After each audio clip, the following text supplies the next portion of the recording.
Hi, and welcome to Prep Rally, brought to you by the Northwest Arkansas Democrat-Gazette. Looks like we made it. And no, I'm not Barry Manilow, but the regular season is completed, and now we head to the postseason for prep football. There were some big games in Week 10, and none were bigger than our West Termite Pest and Lawn Game of the Week, as Fayetteville claimed a 33-27 win at Springdale Harbor. The Purple Dogs won their fourth game in their past 5 starts, as junior Caden Turner ran for 2 touchdowns and added a 13-yard pick-6 interception to spark the win. With a K9, Caden Turner. Caden, is there anything that you didn't do tonight? Man, I did whatever I could for the team to win. So, you scored a couple early touchdowns. Walk me through the process of what it was like moving you into the backfield, and you guys are like, I guess, inside the 10 or 5 or whatever. Was that something you'd always wanted to do, or how did that come about? Oh, yeah, I mean, I've been telling them since last year when I was playing. I was like, hey, put me in at running back. I'm going to tote the rock. Yeah, I said, let me tote it, and they never wanted to let me in. And this year they finally put me back there, and I got a couple touchdowns now. So now, I think they made the right decision. You guys had turned the ball over there, down close to their end zone, didn't get a score, but then to come back and get that pick 6. I mean, what was kind of going through your mind as that ball was kind of floating in the air to you? Oh, I mean, I knew that I was going to get one this game. Watching their film and everything, I knew that they were going to throw one right over my head, and it was just a matter of time. And I knew that if the offense wasn't able to score, my dad always tells me big-time players make big-time plays, so I knew it was my time. What was your vertical on that jump, you think, when you picked it up? Oh, man, I don't know, but I came to the sideline and was like, oh, you got up there. He can dunk a basketball. So you guys have won 4 out of 5. You're riding a pretty good wave of momentum going into the playoffs. But take me back, Caden, when you guys were 0-4, how did you guys kind of hang in there and hang on to the rope when things are kind of falling down around you? I mean, I kept telling the team, I was like, hey, let's keep our heads up, because we're this close to just being right where we need to be. And we finally hit that last step, and we've been flying since then. So I've been super excited. Now, this win by Fayetteville propelled the Bulldogs all the way up to the number 2 seed from the 7A West for this week's first round of the state playoffs, where the Bulldogs will host Little Rock Central at Harmon Stadium. Fayetteville coach Casey Dick said his team is riding a wave of momentum heading into the playoffs. Casey, what a heck of a finish to a ball game like that. I mean, that was about as exciting as it gets.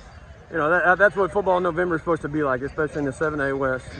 Hats off to Harbor and their kids and their coaching staff. Those guys never gave up. They continue to fight. Hats off to our coaching staff. The coaches put together a great game plan, executed when we had to, and obviously it made the difference in the game. Man, you guys have won 4 out of 5. You guys are kind of riding a wave of momentum. How do you feel about where you are going into the playoffs? No, we're right where we need to be and right where we want to be. Our kids have a lot of confidence. Our coaches have a lot of confidence, and what we got to do is just keep it going. They kept it going tonight. We found a way to win, which is what we talked about at halftime. We knew it was going to be this type of game just based on who we're playing. And our kids came out and just fought their butt off every snap. You guys only got Satanga for like a couple of snaps tonight.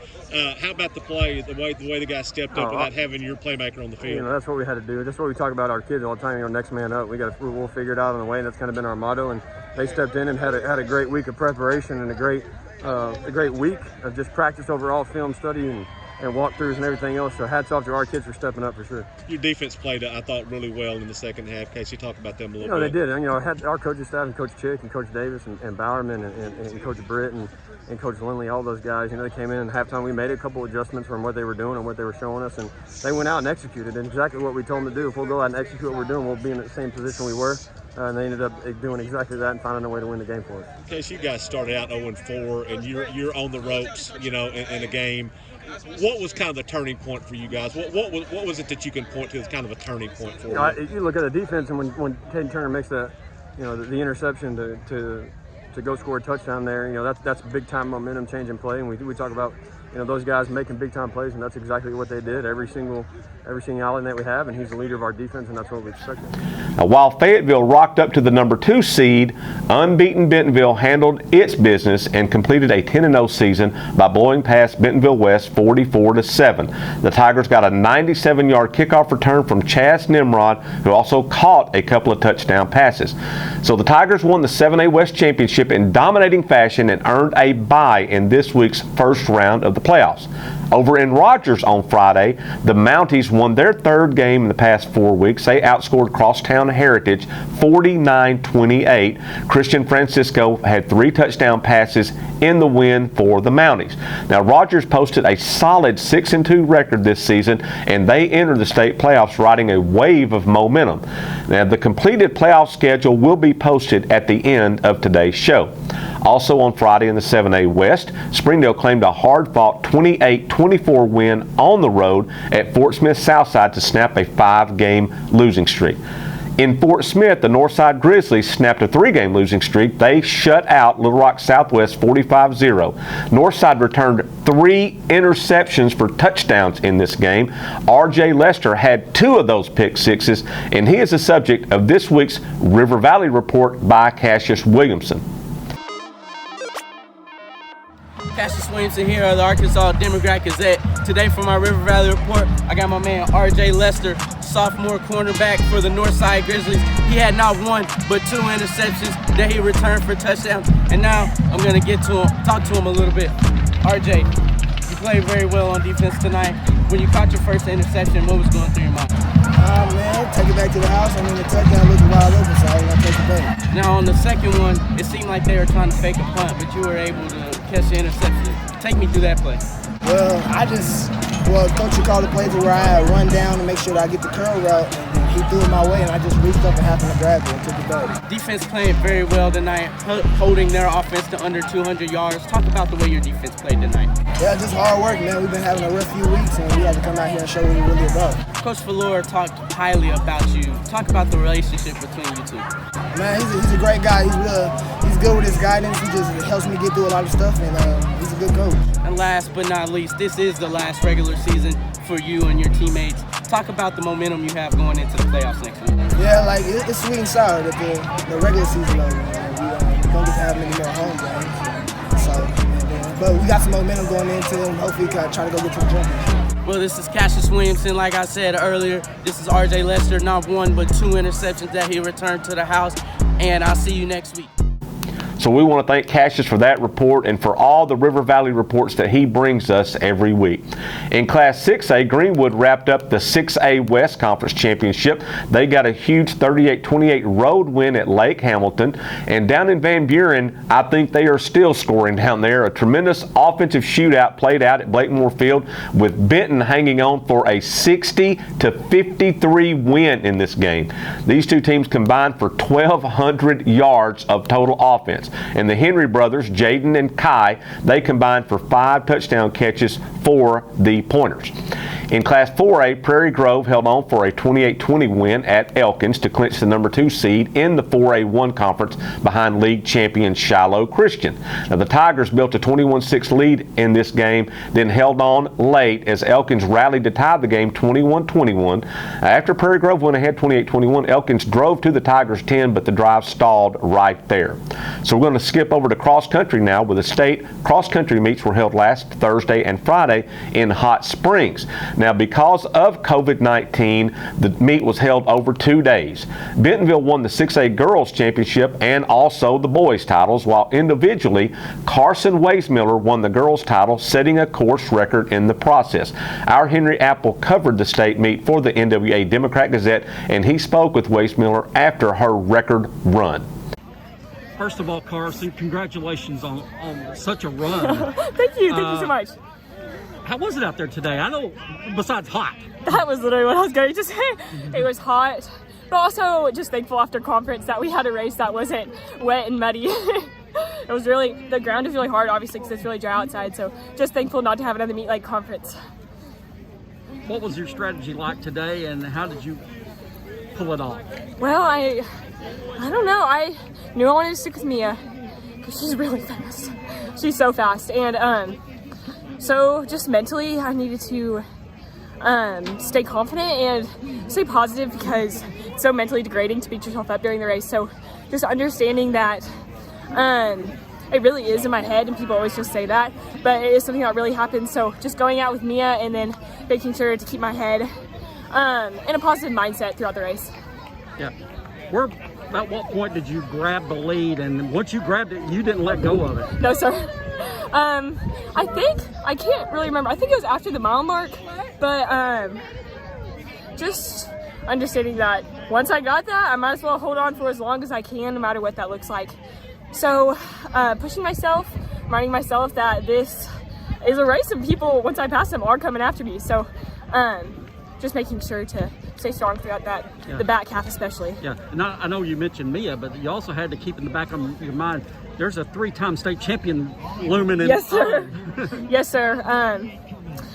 Yeah, that's definitely motivation because Allie's so good and she's held on to that title for so long. So challenging myself to hold on to someone who is that esteemed and that awesome. She's kind of a state legend. So just, you know, challenging myself in that. Yeah. What class are you in? I'm a sophomore. So you've still got 2 more years at this. Yes, sir. I heard someone say you may have broke the course record here for a girl. I'm not sure. I'll go look that up. But Okay. Could have done any better, or? I don't think so. I think obviously you're always going to do better if there's someone right beside you pushing you. So as I was talking about, it is a mental challenge to run by yourself. But I'm sure if Allie or Mia or Emily or anybody, that pack would have stayed together, it would have pushed me. But it's sometimes in a day like that, this one is just hot and dry, it's just difficult. You know, every day is a different day for runners. And then the 6A boys race, it was Jack Williams who broke the tape first, and here's what he had to say after his winning race. Jack, it's been all season long, seconds, Yes. thirds. Yes. But in the big one, you come through today. Yes, sir. I mean, that was the plan, and I'm glad it ended up that way. Glad it ended up that way.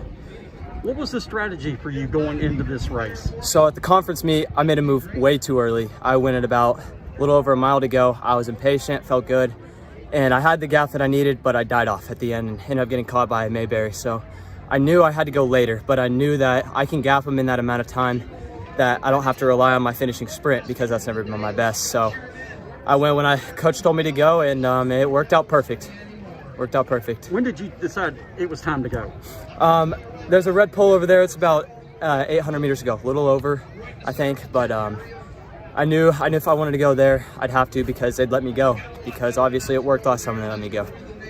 Yeah, and you constantly, I guess from maybe the 2 mile marker on, you had the lead, just, but you never know what's behind you. Yes, sir. Yeah, you always got to be careful. But if you look back, it shows weakness. So I kind of just went confident and hoped I was right. Hope I timed it right. Because let's face it, last week, misty, rainy, cold, 40 degrees. Yes, sir. Today it's sunny and 70 degrees. Yes, sir. How much did it change your strategy? Not much. I knew that I'm just going to have to do the same thing. It's running. I mean, if it's muddy or not, you're just avoiding puddles or you're not, how I think of it. And I knew I had to hydrate before because it's going to be a lot hotter. So I really focused on hydrating and taking it smart. Okay. In Class 4A, Pea Ridge won the boys team title and finished second in the girls. The Blackhawks coach Heather Wade was excited to bring home the championship trophy to Northwest Arkansas. Heather, not a very dominant runner today, but your 5 got the job done, and that's what proves to be the difference. Right, they've been running very consistent all year. You know, I think the break last year and missing your track season, I think kind of put a little fire on them. In each race we tried to run like it was our last one. So, who did what they were supposed to do today, and who probably did more than what they were expected to do? I think they all did more than what they were expected to. I had a couple freshmen that ran with us today that did a phenomenal job. There was a sophomore that did great. You know, he thought he might be in the farther a little back in the pack, and he was actually with us. You know, Levi and JoJo and Grandin, they were at the front where they typically are, but the back ran very well for us today, and I think that's what kind of sealed the deal for us. How's it feel to get that trophy and take it home to Northwest Arkansas? It's nice. It is really nice, and I think that that's something to be proud of and a big accomplishment for them. Okay. Also on Thursday, West Fork won the girls 3A state championship in the Northwest Arkansas Classic Academy won the 1A boys title. Now, photos like the ones that you've seen in today's show can be purchased on our website at NWAOnline.com. And these photos, plus many others taken by our award-winning photographers, can be seen in our photo galleries and in the digital edition of the Northwest Arkansas Democrat-Gazette, so you'll be sure and check those out. For expanded prep sports coverage, check out more digital content like our weekly Prep Rally podcast on Wednesdays as we talk prep sports with guest coaches and other media members from across the state and the region. The Prep Rally podcast can be heard on SoundCloud, Apple, Google Play, Spotify, and Stitcher, so be sure and check out the Prep Rally podcast on Wednesday afternoons. Now, you can also get a preview of our West Termite Pest and Lawn Game of the Week on Friday afternoons as Rick Fires and I bring you Prep Rally live on tape. That's Friday afternoons at NWAOnline.com. That's it for this week's show. Now, it's playoff time, so this is a reminder. Please mask up and follow the social distancing guidelines. Do it for the kids, do it for the coaches, do it for the cheerleaders, do it for the band. We don't care why you do it. Just do it. Thanks for watching.